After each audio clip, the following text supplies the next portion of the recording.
আসসালামু আলাইকুম, দেখছেন সাব্বির একাডেমি। তো ভিউয়ার্স, এই ভিডিওতে দেখাবো প্রাণ কোম্পানির চাকরির লিখিত পরীক্ষার প্রশ্নের সমাধান। তো এটি হলো বিগত যে সকল পরীক্ষাগুলো অনুষ্ঠিত হয়েছে সেখান থেকে যারা পরীক্ষা দিয়েছে তাদের থেকে মুখে মুখে শুনে শুনে প্রশ্নগুলো সংগ্রহ করা। তো ঠিক এরকম একটি প্রশ্নপত্রে আপনার পরীক্ষা হবে। তো যারা পরীক্ষা দিবেন তারা অবশ্যই প্রশ্ন খোঁজেন, প্রশ্ন কেমন, প্যাটার্ন কেমন হবে। তো এখানে অনেকগুলো প্রশ্ন রিপিট হয়। প্রশ্ন রিপিট যেহেতু হয় সেহেতু অবশ্যই ভিডিওটি আপনার দেখা দরকার। তো আমি এই ভিডিওতে আপনি কয়টি পদক্ষেপ অতিক্রম করলে আপনার চাকরি হবে সব কিছু নিয়ে বিস্তারিত কথা বলবো। চাকরির ধরন কেমন, চাকরির বেতন কেমন, সব কিছু নিয়ে কথা বলবো। তো অবশ্যই না টেনে সম্পূর্ণ ভিডিওটি দেখবেন। পরীক্ষাটি অনুষ্ঠিত হবে এমসিকিউ আকারে, যেখানে 4টি অপশন থাকবে, আপনাকে গোল ভরাটের মাধ্যমে উত্তর দিতে হবে। তো আমি প্রশ্নগুলো জ্ঞানমূলক আকারে সাজিয়েছি। তো প্রথমে দেখাই গণিত অংশ। একটি আয়তক্ষেত্রের 4টি কোণের সমষ্টি কত? এখানে উত্তর হবে 360 ডিগ্রি। এটা যে অপশনে থাকবে উত্তরপত্রে আপনাকে সেই অপশনটি দাগাতে হবে। একটি ধারা 55, 58, 63, 72 ধারাটির দশম পদ কত?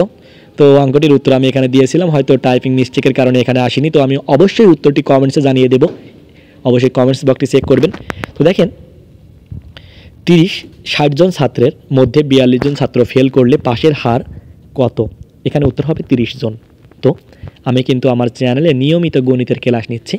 তো এই ভিডিওটি ডিসক্রিপশন বক্সে চেক করলে অনেকগুলো লিঙ্ক পেয়ে যাবেন, সেখানে প্রত্যেকটি লিঙ্ক পেয়ে যাবেন। তাছাড়া আমার চ্যানেলের প্লে লিস্টে চলে যাবেন, ম্যাথ ফর জব প্রিপারেশন এবং জব ম্যাথ সলিউশন নামক 2টা প্লে লিস্ট করা আছে, যেখানে গণিতের নিয়মিত ক্লাস নেওয়া হচ্ছে। তো অবশ্যই ক্লাসগুলো দেখবেন। কমল কামালের 5 বছরের ছোট, তুহিন কামালের 7 বছরের বড়, তাহলে কামাল ও তুহিনের বয়সের পার্থক্য কত? এখানে উত্তর হবে 7 বছর। এটি হয়তো টাইপিং মিস্টেক হয়েছে, তারপরে আমি উত্তরটি বলে দিলাম। উত্তর হবে 7 বছর। মাসুদ সাহেবের বার্ষিক আয় 80,000 টাকা, ব্যয় 65,000 টাকা, তাহলে সঞ্চয় কত? অর্থাৎ এখানে বার্ষিক আয় এটা আর ব্যয় এটা বিয়োগ করলেই আমার সঞ্চয় বেড়েই আসবে, সেটি হলো 15,000 টাকা। A cube minus B cube এর সূত্র কোনটি?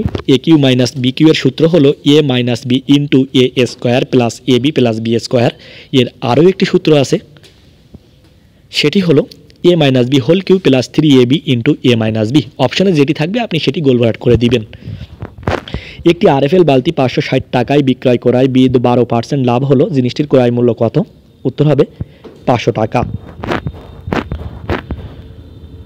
তো 3টি সংখ্যার যোগফল 90, একটি সংখ্যা 46 হলে অপর 2টি সংখ্যার যোগফল কত? উত্তর 44। সুজন সাহেব প্রাণ ডেইলি শপিং থেকে 50টি ডিম কিনে আনলেন। 2 দিন পর 5টি ডিম নষ্ট হলে শতকরা কতটি ডিম নষ্ট হলো? উত্তর 10টি। দৈর্ঘ্য পরিমাপের একক কি? দৈর্ঘ্য পরিমাপের একক হলো সেন্টিমিটার। তো বলেছিলাম কিভাবে আপনার চাকরি হবে সেই নিয়ে একটু কথা বলি এখানে। তো দেখেন, এই পরীক্ষাটি 50 মার্কের একটি পরীক্ষা হবে। এখানে যদি আপনি 25 পান তাহলে পাস করবেন, আর পাস করা মানে আপনি ভাইভাতে ডাক পাবেন। ভাইভাতে নিয়ে আপনাকে জিজ্ঞেস করা হবে আপনি বাংলাদেশের যে কোনো প্রান্তে চাকরি করতে ইচ্ছুক কিনা। যদি রাজি থাকেন হয়ে গেল। দ্বিতীয় প্রশ্ন, আপনাকে মাধ্যমিক অর্থাৎ এসএসসির মূল সার্টিফিকেট জমা দিতে হবে কোম্পানির কাছে। আপনি যদি রাজি থাকেন তাহলে আপনার চাকরি কনফার্ম।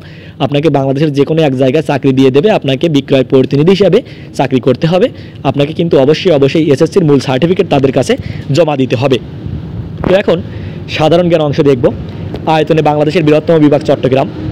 মানব সম্পদ বলতে কি বোঝায়? মানব সম্পদ বলতে বোঝায় দক্ষতা সম্পন্ন মানুষকে। বাংলাদেশ পাকিস্তানের অন্তর্ভুক্ত ছিল কত বছর? উত্তর হবে 23 বছর। পলাশীর যুদ্ধ সংগঠিত হয় কত সালে? উত্তর 1757 সালে। বাংলাদেশের রণসঙ্গীতের রচয়িতা কে? উত্তর কাজী নজরুল ইসলাম। বাংলাদেশের কিশোর অপরাধের বয়সসীমা কত? এখানে উত্তর 7 থেকে 16 বছর। বাংলাদেশের প্রথম মোবাইল কোম্পানি কোনটি? উত্তর হবে সিটিসেল। গারো পাহাড় অবস্থিত কোথায়? উত্তর ময়মনসিংহ। মুক্তিযুদ্ধের সময় বাংলাদেশের প্রথম শত্রুমুক্ত জেলা কোনটি? উত্তর যশোর। ভাষার মূল উপাদান কি? ভাষার মূল উপাদান হলো ধ্বনি। তো সাধারণ জ্ঞান অংশ গেল। এবার দেখেন, এরকম প্রশ্ন থাকবে, বাংলা থেকে ইংরেজি করতে হবে। তো এখানে প্রশ্নগুলি এমন এসেছিল, আমি কাজটি করতে পারবো, যার ইংরেজি হবে I can do this work. Bangladesh কৃষি প্রধান দেশ, যার ইংরেজি হবে Bangladesh is a agricultural country.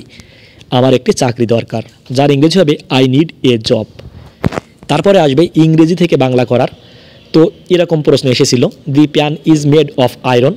কড়াইটি লোহার তৈরি, এর বাংলা হবে I have nothing to say. এর বাংলা হবে আমার কিছু বলার নেই। We speak in English. এর বাংলা হবে আমরা ইংরেজিতে কথা বলি। তারপরে আপনাকে একটি প্যারাগ্রাফ লিখতে বলা হবে। এই প্যারাগ্রাফ মাই ফ্যামিলিও আসতে পারে। মাই লাইফও আসতে পারে, মাই ক্লাসরুম আসতে পারে, মাই রিডিং রুম আসতে পারে, ন্যাশনাল ফ্ল্যাগ আসতে পারে। তো এরকম ধরনের একটি প্যারাগ্রাফ আসবে, আপনি মুক্ত হস্তে নিজের মতো করে লিখে দিবেন, আশা করি আপনার চাকরি হবে। তো বলেছিলাম যে চাকরি পেতে গেলে কয়টি ধাপ অতিক্রম করতে হবে, ভিডিওর মাঝখানে কিন্তু বলে দিয়েছি। যারা মিস করেছেন তাদের জন্য আবারও বলতেছি, আপনাকে এই পরীক্ষায় মিনিমাম 50-এর ভিতরে 25 পেতে হবে। তারপরে আপনাকে ভাইবা দিতে হবে, ভাইবাতে আপনাকে জিজ্ঞেস করা হবে আপনি বাংলাদেশের যে কোনো প্রান্তে চাকরি করতে ইচ্ছুক কিনা, যদি রাজি থাকেন। তারপরে আপনাকে জিজ্ঞেস করা হবে যে আপনার এসএসসির মূল সার্টিফিকেট আমাদের কাছে অর্থাৎ কোম্পানির কাছে জমা দিতে হবে। আপনি যদি তাতেও রাজি থাকেন আপনার চাকরি কনফার্ম। তো এটি একটি টার্গেটের চাকরি, আপনাকে টার্গেট ফিল আপ করতে হবে, বেতন নিতে হবে। তো বেতন, সার্টিফিকেট, যারা চাকরি ছেড়ে দিচ্ছেন, সার্টিফিকেট পেতে চাচ্ছেন, সার্টিফিকেট কীভাবে উঠাবেন, সব কিছু নিয়ে বিস্তারিত ভিডিও দেওয়া আছে আমার চ্যানেলে। আপনি আমার চ্যানেলে এই ভিডিওটির কমেন্টসে এবং ডিসক্রিপশন বক্স চেক করলে অবশ্যই পেয়ে যাবেন, অবশ্যই পেয়ে যাবেন। তো নিয়মিত সকল চাকরির পরীক্ষার প্রশ্ন সমাধান সাজেশন পেতে অবশ্যই সাব্বির একাডেমির চ্যানেলটিকে সাবস্ক্রাইব করে রাখুন, সাব্বির একাডেমির সঙ্গে থাকুন। আসসালামু আলাইকুম, আল্লাহ হাফেজ।